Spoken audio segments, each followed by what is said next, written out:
برف پگھلنے لگی، پاک ایران کشیدگی کم کرنے پر اتفاق، مشترکہ بیان جاری، دونوں ممالک کے سفیر 26 جنوری سے ذمہ داریاں سنبھالیں گے۔ ایرانی وزیر خارجہ کا 29 جنوری کو پاکستان آنے کا اعلان، دونوں ممالک کے وزرائے خارجہ کا ٹیلی فونک رابطہ، پاک ایران کشیدگی کم کرنے پر بات چیت کی گئی۔ آرمی چیف سے چینی نائب وزیر خارجہ سن ویڈونگ کی ملاقات، باہمی دلچسپی کے امور اور دو طرفہ تعلقات پر تبادلہ خیال، دفاعی شراکت داری پر بھی بات چیت کی گئی۔ جنرل سید عاصم علی نے کہا کہ پاکستان اور چین کے تعلقات علاقائی امن اور استحکام اور خوشحالی پر مبنی ہیں۔ چینی نائب وزیر خارجہ نے علاقائی امن اور سلامتی کے لیے پاک فوج کی خدمات اور کاوشوں کو سراہا، سی پیک منصوبوں کے لیے سیکیورٹی انتظامات پر اطمینان کا اظہار بھی کیا۔ Chairman joint chief of staff committee general Sahir Shamshad Mirza سے چینی نائب وزیر خارجہ کی ملاقات، سیکیورٹی اور دفاع تعاون کے امور پر گفتگو۔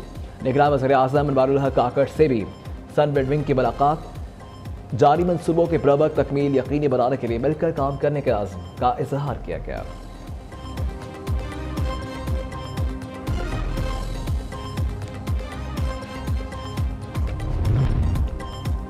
پاکستان میں مہنگائی 18.5% کی شرح پر رہنے کی توقع، دیہی علاقوں میں مہنگائی کی شرح 25.9% رہ سکتی ہے۔ IMF کی رپورٹ میں کہا گیا کہ پاکستان پر بیرونی ادائیگیوں کا دباؤ فوری طور پر ختم نہیں ہوگا، یہ بیرونی ادائیگیوں کا دباؤ چند سال رہے گا۔ بگاڑنے والے بگاڑ کر چلے گئے، ملک کو دوبارہ پٹری پر ڈالنا جان جوکھو کا کام ہے۔ نواز شریف کا کہنا ہے کہ جن کی 10 سال خیبر پختونخوا حکومت رہی، انہوں نے کیا کیا؟ اب خیبر پختونخوا کو سنبھالنے کا وقت آ گیا۔ مانسہرہ میں کچھ نہیں بدلا، 40 سال پہلے جیسا تھا اب بھی ویسا ہے۔ نون لیگی قائد کا شکوہ، ظالموں نے پاکستان کا ستیہ ناش کر دیا۔ سابق وزیر اعظم کا مانسہرہ میں انتخابی جلسے سے خطاب، اقتدار پر آ کر مانسہرہ میں انٹرنیشنل ایئرپورٹ بنانے کا بھی اعلان کیا۔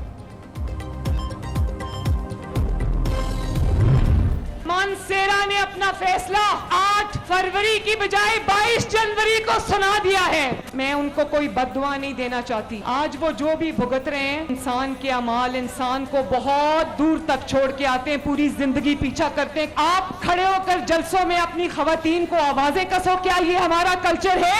1 ارب درخت لگانے تھے اور جو لگے ہوئے تھے وہ بھی اکھاڑ کے ان کی لکڑی بیچ کے کھا گئے۔ خیبر پختونخوا کوئی تجربہ گاہ نہیں ہے کہ کوئی آئے اور تجربہ کر کے چلتا بنے۔ رشوت کا بازار KPK میں گرم ہوا، انہوں نے اپنی جیبیں بھری۔ جس کے پاس کارکردگی ہوتی ہے وہ دوسرے پہ تنقید نہیں کرتا۔ اپنے مستقبل کا فیصلہ سوچ سمجھ کر کرنا، یہ آپ کے مستقبل کا فیصلہ ہے۔ مانسہرہ نے 8 فروری کا فیصلہ 22 جنوری کو ہی سنا دیا۔ مخالفین کو بد دعا نہیں دینا چاہتی، جو بھگت رہے ہیں وہ اعمال کا نتیجہ ہے۔ مریم نواز کی PTI پر تنقید، نواز شریف کا بدترین مخالف ذاتیات پر اتر آیا تھا، کہا یہ ہمارا کلچر ہے۔ جلسوں میں کھڑے ہو کر بیٹیوں کو آوازیں کسیں۔ چیف آرگنائزر نون لیگ کا مانسہرہ میں جلسے سے خطاب، کہا کہ 10 سال صوبے میں حکومت کرنے والے کوئی ایک نیا ہسپتال، کوئی اسکول دکھا دیں۔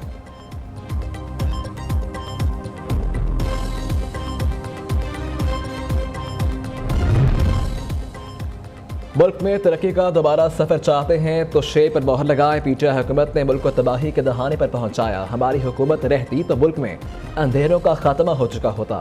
نواز شریف دوبارہ وزیر اعظم بنے تو تمام مسائل حل کریں گے۔ شہباز شریف کا NA 123 لاہور میں کارکنان سے خطاب، کہا کہ میٹرو بس پر بے بنیاد الزامات لگائے گئے، اقتدار میں آ کر میٹرو بس سروس کو قصور تک لے کر جائیں گے۔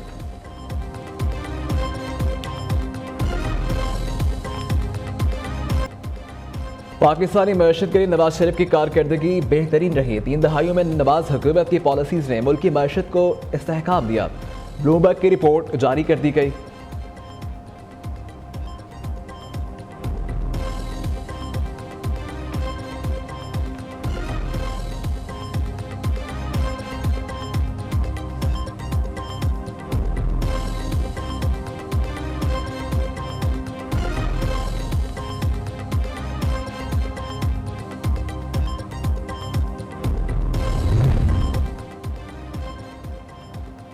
بلال بھٹو زرداری کا 10 نکاتی ایجنڈا، پاکستان کے تمام مسائل کا حل، یہ ایجنڈا عام آدمی کو مہنگائی بے روزگاری سے نجات دے گا۔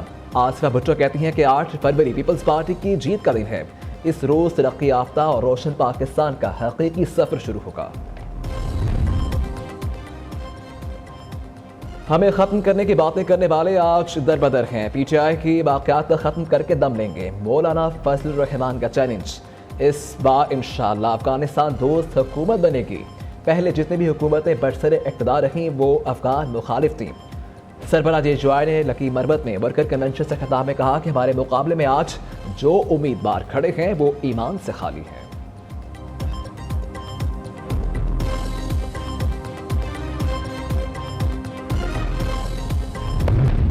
پاکستان جس دلدل میں پنس گیا ہے، پاکستان کو جو معاشی مشکلات درپیش ہے، 80,000 ارب سے زیادہ قرضے ہیں، ان قرضوں سے نجات کا ایک ہی راستہ ہے کہ ہم پاکستان میں سودی نظام کے خاتمے کا اعلان کریں۔ اس وقت اس ملک میں ایک زہریلی پولرائزیشن ہے، ہم اس زہریلی پولرائزیشن کو ختم کرنے کے لیے 8 فروری کے بعد ایک نیشنل ڈائیلاگ شروع کریں گے۔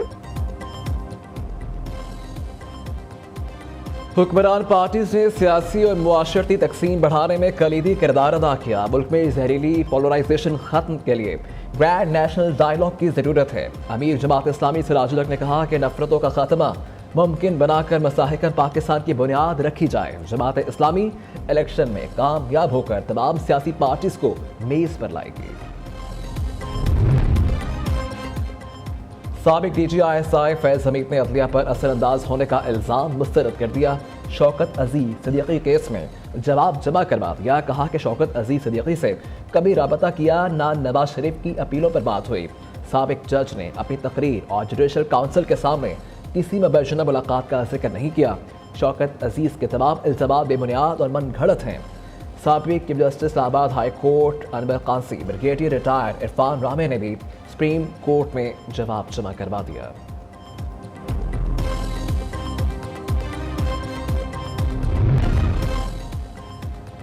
سیکیورٹی خدشات، اسلام آباد کے مکتب یونیورسٹیز بند، جامعہ قائد اعظم NTU ایئر اور بحریہ یونیورسٹی میں تدریسی عمل معطل، وفاقی دارالحکومت کے اطراف رات گئے۔ سیکیورٹی اداروں کا سرچ آپریشن، IG اسلام آباد نے کہا کہ امن و امان اور سیکیورٹی حالات پر قابو ہے اور غیر قانونی اجتماعات پر مکمل پابندی ہے۔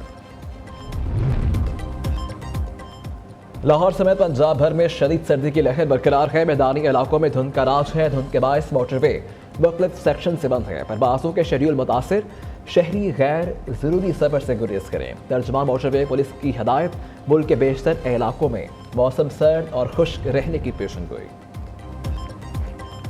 عام انتخابات سے قبل بچوں کی موجیں تعلیمی اداروں میں 1-2 نہیں اکٹھی 8 چھٹیاں ہوں گی۔ 5 فروری کو کشمیر ڈے کی چھٹی، 6 سے 10 فروری تک عام انتخابات کی چھٹیاں ہوں گی۔ تعلیمی ادارے 12 فروری کو دوبارہ کھلیں گے۔ ملک بھر میں عام انتخابات کے لیے پولنگ 8 فروری کو ہوگی۔